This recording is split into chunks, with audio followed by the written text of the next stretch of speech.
नमस्कार. प्राध्यापक BG मांगले जागर टाइम्स मध्ये आपल्या सर्वांचं स्वागत करीत आहे. मित्रांनो, एका ऐतिहासिक निकालाचे आपण सर्वजण साक्षीदार आहोत. बहुचर्चित, बहुप्रलंबित असं आमदार अपात्रता प्रकरण, या प्रकरणी सभापती राहुल नार्वेकर यांनी नुकताच निकाल दिलेला आहे. या निकालाचं पहिला मी हेडिंग सांगतो. सर्वात महत्वाचा ज्याच्याविषयी आपल्याला सगळ्यांना उत्सुकता होती ती म्हणजे शिवसेना पक्ष कुणाचा. मित्रो, या क्षणापासून शिवसेना पक्ष हा एकनाथ शिंदेचा झाला. शिवसेनेचं चिन्ह एकनाथ शिंदेना मिळालं आणि ठाकरेंना बेदखल करण्यात आलं.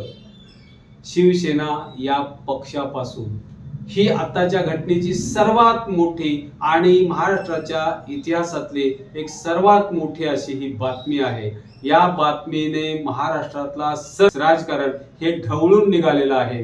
काय आहेत याच्या प्रमुख गोष्टी या प्रथम मी आपल्याला सांगतो. सुप्रीम कोर्टानं जरी सांगितलेलं असलं की विधिमंडळ पक्षापेक्षा राजकीय पक्ष प्रबळ आहे, तरी सुद्धा या ठिकाणी राहुल नार्वेकरनी जे निकाल दिलेले आहेत त्याचे मी काही हिंट्स या ठिकाणी आपल्याला सांगत आहे. त्याच्यामध्ये सर्वात महत्वाचा जो आहे तो असा की शिवसेना ही एकनाथ शिंदेचीच खरी मानण्यात आली. विधिमंडळ पक्ष हा एकनाथ शिंदेचा खरा मानण्यात आला. साहजिकच 16 आमदारांना अपात्र करण्याची केलेली याचिका म्हणजे रद्दबातल ठरवण्यात आली आणि सगळे 16च्या 16 आमदार हे पात्र ठरवण्यात आले. खरी शिवसेनाचा शिंदेचीच ठरल्यामुळं धनुष्यबाण चिन्ह हे शिंदे गटाला मिळणार. एकनाथ शिंदे उद्यापासून शिवसेनेचे अधिकृत शिवसेना प्रमुख म्हणून असतील. सर्वात महत्वाची गोष्ट सांगतो, शेड्यूल 10 घटनेतल्या 10व्या परिशिष्टानुसार, या 10व्या परिशिष्टानुसार ज्यांनी निकाल दिला असं सांगितलंय. त्यामुळं या निकालामुळं हा 10व्या परिशिष्टाचं त्यातलं प्रयोजन, त्याच्यावरचा अर्थ, त्याचा इंटरप्रिटेशन याचं कायदे तज्ञांना एक आव्हान या निकालानं दिलेलं आहे. त्याच्यानंतरचा महत्वाची बाब त्यांनी दिलेला आहे. भरत गोगावलेंना व्हीप म्हणून मान्यता दिलेली आहे. शिवसेनेची 1999 ची घटना मान्य करण्यात येऊन 2018 ची त्यांनी दिलेली जी घटना आणि ती घटना दुरुस्ती ती अमान्य करण्यात आलेली आहे. या सगळ्या बदलामध्ये एकनाथ शिंदेना मान्यता दिल्यामुळे विद्यमान सरकारला कोणताही धोका राहिला नाही. या निकालाच्या महत्वाच्या घटना किंवा मुद्दे आपल्याला म्हणता येतील. ज्याला आपण रिअल पॉलिटिकल पार्टी म्हणतो, ती रिअल पॉलिटिकल पार्टी ही कशा पद्धतीनं निकाल दिला बघा राहुल नार्वेकर यांनी. त्याच्यामध्ये त्यांनी सांगितलं की रिअल पॉलिटिकल पार्टी आणि उद्धव ठाकरे गटाचा जो व्हीप होता त्याला त्यांनी रद्दबातल ठरवलं. भरत गोगावलेंचा व्हीप हा कायदेशीर ठरवला आणि त्यामुळं विधिमंडळ पक्ष हाच एक राजकीय पक्ष, हा रिअल पार्टी म्हणून त्यांनी मान्यता दिली. हे निरीक्षण नोंदवत असताना सुप्रीम कोर्टाने काही जी निरीक्षण नोंदवली होती, अर्थातच या निरीक्षणाविषयी या निकालामध्ये फारसं त्यांचं प्रतिबिंब दिसत नाही. अर्थात हे सर्व जे काही आहे हे सर्व काही काळानंतर प्रत्यक्षात हा जो निकाल आहे हा निकाल प्रत्यक्षात डिटेल्ड मध्ये ज्या वेळेला त्याच्या प्रती मिळतील त्याच्यावरती कायदे तज्ञ मिळून बसून चर्चा करतील आणि त्यानंतरच खरा जो निकाल आहे आणि लाईन बाय लाईन निकाल हा ऑपरेटिव्ह निकाल आहे असं आपण म्हणूया. सगळा निकाल जो आहे या निकालावरती निश्चितपणे आपल्याला हे देता येईल.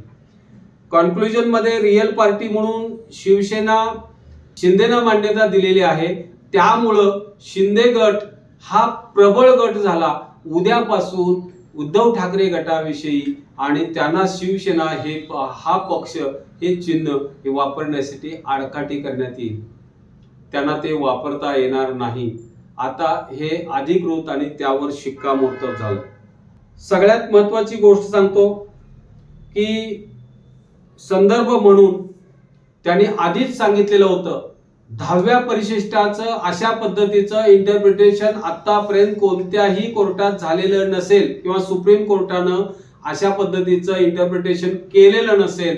असं इंटरप्रिटेशन यामध्ये मी करणार आहे आणि ते बेंचमार्क म्हणून आपल्याला वापरता येईल. खरोखरीच तशा पद्धतीचंच त्यांनी हा निकाल दिलेला आहे. त्यामध्ये या निकालाचं दुसरं एक महत्वाचं वैशिष्ट्य मी आपल्या समोर सांगत आहे. ते दुसरं वैशिष्ट्य म्हणजे उद्धव ठाकरेंचे 14 आमदार देखील पात्र ठरले. म्हणजे कोणत्याही आमदारांना, ना उद्धव ठाकरेंचे ना एकनाथ शिंदेचे, कोणाचेही आमदार अपात्र ठरलेले नाहीत. या अर्थानं हा निकाल एक अत्यंत वेगळा आणि बेंचमार्क सेट करणारा असेल असं आपण म्हणूया. काय असतील याचे राजकीय परिणाम, काय असतील याचे कायदेशीर परिणाम किंवा घटनेमध्ये काय झालेला या सगळ्या गोष्टींचा खुलासा हा नंतर आपण पुढच्या व्हिडिओमध्ये करूया. पण आज घडीला आपण एवढंच म्हणू शकतो. आणखी एक महत्वाचं, हा निकाल एनसीपीचा निकाल देत असताना सुद्धा याचं मार्गदर्शन होईल हे सर्वात महत्वाची गोष्ट लक्षात ठेवा. त्यामुळं आजपासून उद्धव ठाकरेंचं जसं शिवसेनेवरचं एक अधिकार गेला तसा एनसीपीचा सुद्धा कदाचित पवार साहेबांच्याकडचा जाण्याची शक्यता आहे. हेही महत्वाचं या ठिकाणी तुम्हाला सांगायला. विधिमंडळ पक्ष हाच खरा राजकीय पक्ष मानण्यात आल्यामुळं की आणि प्रतोद किंवा व्हीप हा गोगावलेंचा मानण्यात आल्यामुळं ह्या सगळ्या गोष्टीमध्ये एक ऐतिहासिक प्रकारची म्हणजे शेड्यूल 10चा हा खरा शेड्यूल 10चा निकाल लागलाय असं आपल्याला म्हणायला काही हरकत नाही. दुपारी 4:30 पर्यंत जो सस्पेन्स होता, कोणता राजकीय पक्ष खरा आणि शिवसेना ही कोणाची खरी आणि शिवसेना प्रमुख म्हणून कोण येणार, या सगळ्या बाबीमध्ये आता जो सस्पेन्स होता हा सस्पेन्स दूर झालाय आणि एकनाथ शिंदेना हे सर्वाधिकार या निकालानं आज घडीला प्राप्त झाले.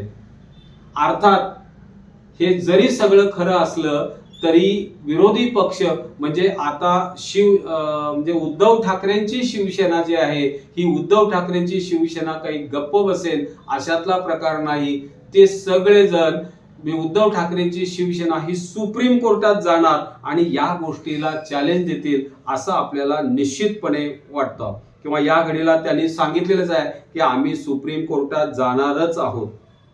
या निकालाचं दुसरं वैशिष्ट्य सांगत असताना मी आपल्याला सांगितलं की जसे विधानसभेमधले आमदार म्हणजे ज्या कारणासाठी अपील करण्यात आलं होतं की शिंदेच्या बरोबरचे 16 आमदार शिंदेच्या सहित सगळे अपात्र करा आणि सगळ्या कायदेतज्ञांनी बहुतांशी कायदेतज्ञांनी अशी मांडणी केलेली होती आधी, जे हा निकाल ज्या वेळेला देणार आहे 10 तारीख येण्यापूर्वी की अशी मांडणी करण्यात आली होती की इकडचे जर म्हणजे शिंदेचे जर आमदार अपात्र ठरले तर उद्धव ठाकरेंचे पात्र ठरतील आणि उद्धव ठाकरेंचे पात्र ठरले तर शिंदेचे अपात्र ठरतील. पण असं काहीही निकालानं घडलेलं दिसत नाही. दोघांचेही एकनाथ शिंदे शिवसेना गट आणि उद्धव ठाकरे शिवसेना गट दोघांचेही आमदार पात्र ठरलेले आहेत. हे या निकालाचं दुसरं महत्वाचं वैशिष्ट्य आहे. मित्रो, सगळ्यात महत्वाची गोष्ट म्हणजे सरकारला या आता काही धोका नाही आणि सरकार निर्विघ्नपणे काम करू शकतं. यामुळं म्हणजे आज सगळ्यात आणखी एक महत्वाची गोष्ट तुम्हाला सांगायची अशी की हा निकाल ऐकायला खुद्द एकनाथ शिंदे उपस्थित नव्हते. त्यांचे सगळे विधिमंडळातले सहकारी म्हणजे आमदार सगळे त्यांच्या बरोबरचे हे सगळे उपस्थित होते, त्यांचे वकील सगळे होते, पण खुद्द ते या ठिकाणी उपस्थित नव्हते. ते दौऱ्यावरती होते, यवतमाळ हिंगोली दौऱ्यावर होते. आणि वैशिष्ट्य म्हणजे हा निकाल ऐकण्याच्या आधी त्यांचं भाषण बऱ्याच वेळ ऐकायचे सगळ्यांना, जे सक्तीनं ऐकलं म्हणू किंवा प्रेमानं ऐकलं म्हणू, पण हा निकाल ऐकण्यासाठी टीव्ही समोर बसलेल्या सगळ्या माणसांना त्यांचं भाषण ऐकायला मिळालं.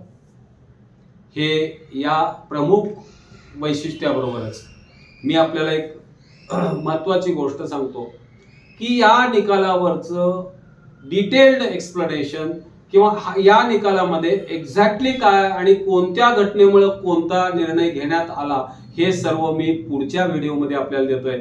तात्पुरतं मी इथंच थांबतोय. धन्यवाद.